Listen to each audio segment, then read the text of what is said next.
Hi hello friends, அஸ்லாம் வலைக்கம். Welcome back to my channel. இன்றைக்கி நம்மளோட சேனலில் நம்ம என்ன பார்க்க போகிறோன்னா, என்னோட பர்த்டே விலாக் தான் பார்க்க போகிறோம். என்னோட ஹஸ்பண்ட் வந்து சர்ப்ரைஸாக கேக்லாம் வாங்கிட்டு வந்திருந்தாங்க. அதை ஈவினிங்காக கட் பண்ணி முடிச்சுட்டு நாங்கள் நைட்டாக வெளியில் கிளம்பிட்டோம். எப்பவுமே ஈவினிங் தான் கிளம்புவோம். இந்த தடவை டிஃப்ரெண்ட்டாக நாங்கள் நைட்டு கிளம்புனோம். 2 பேரும் சேர்ந்து பாண்டிக்கு போகலான்னு ஒரு குட்டியாக ஒரு பிளான் போட்டுட்டு கிளம்பி மாலுக்கு போகலான்னு சொல்லிட்டு மாலுக்கு போனோம். ஃப்ரெண்ட்ஸ்லாம் வந்திருந்தாங்க. அவங்க ஃப்ரெண்ட்ஸ்க்குலாம் ஒரு சின்னதாக ட்ரீட் கொடுப்போமேன்னு சொல்லிட்டு ஃபுட் கோர்ட்டில் அங்கேயே வந்து நாங்கள் டின்னரை கம்ப்ளீட் பண்ணிட்டோம். சின்ன வயசுலலாம் பர்த்டேனா ஒரு 1 மந்த்துக்கு பிஃபோராகவே எப்படா அந்த டேட் வரும்னு சொல்லிட்டு ரொம்ப நாள் வெயிட் பண்ணிட்டு இருப்போம். அது ரொம்ப ஒரு ஹாப்பினஸை கொடுக்கும்.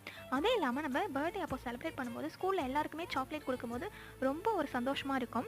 இப்போ அந்த டேஸ்லாம் நான் ரொம்ப ரொம்ப மிஸ் பண்ணிட்டு இருக்கேன் ஆஃப்டர் மேரேஜ்க்கு அப்புறமா. பர்த்டேக்கு 1 டேக்கு பிஃபோராகவே ஃப்ரெண்ட்ஸ்லாம் வந்து கம்பெனிக்கு கூட என்ன கூட்டிகிட்டு போ சாக்லேட் கொடுக்கறதுக்கு அப்படின்னு சொல்லி வெயிட் பண்ணுவாங்க. அதெல்லாம் ரொம்ப ஹாப்பினஸாக இருக்கும். இப்போ அதெல்லாம் நினச்சி பார்க்கும்போது கூட ரொம்ப ஒரு மாதிரி எக்ஸைட்டடாகவும் சிரிப்பாகவும் தான் இருக்குது. நாங்கள் வந்து பறந்து போ படத்துக்கு தான் போயிருந்தோம். இப்போ சூப்பராக தான் இருந்துச்சு. ஒரு டேடுக்கும் சன்னுக்கும் உள்ள காம்போவை தான் சொல்லியிருந்தாங்க.